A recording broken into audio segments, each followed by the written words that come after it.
రాష్ట్రంలోని కరువు పరిస్థితులపై జేఏసీ ఆధ్వర్యంలో రౌండ్ టేబుల్ సమావేశం నిర్వహించారు. కరువుతో ప్రజలు తీవ్ర ఇబ్బందులు పడుతున్నా కేంద్ర రాష్ట్ర ప్రభుత్వం పట్టించుకోవడం లేదన్నారు జేఏసీ నేతలు. రాష్ట్రంలోని అన్ని మండలాలను కరువుగా ప్రకటించాలని డిమాండ్ చేశారు. కరువుపై సీఎంతో చర్చించేందుకు అవకాశం ఇవ్వడం లేదన్నారు నేతలు. మండలాలను కరువు మండలాలుగా గుర్తించాలన్నది ఇవాళ ఇక్కడ వచ్చినటువంటి ఒక మొదటి సూచన. రెండోది ఏమంటే తక్షణము తాగునీళ్లపైన దృష్టి పెట్టాలి.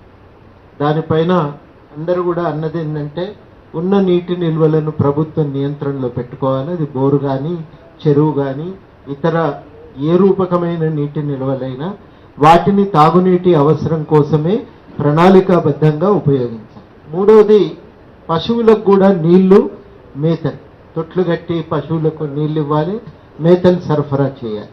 వలసలను నిరోధించాలి. పెద్ద ఎత్తున వలసలు పోతున్నారు, 14 లక్షల దాకా ఉండొచ్చని.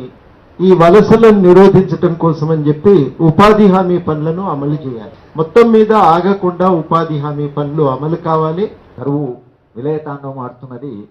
కానీ అటు కేంద్ర ప్రభుత్వం కానీ ఇటు రాష్ట్ర ప్రభుత్వాలు కానీ మన తెలంగాణ ప్రభుత్వం తెలంగాణ ఉద్యమంలో పాల్గొన్న వాళ్ళుగా మనందరికి ఒక నైతికమైనటువంటి అర్హత ఉంది, అధికారం ఉంది అడగడానికి. ఎందుకంటే తెలంగాణలో మా పాత్ర చాలా చిన్నదే కావచ్చు, కానీ మేము కూడా ఉడతా భక్తిలాగా ఏదో చేశాం.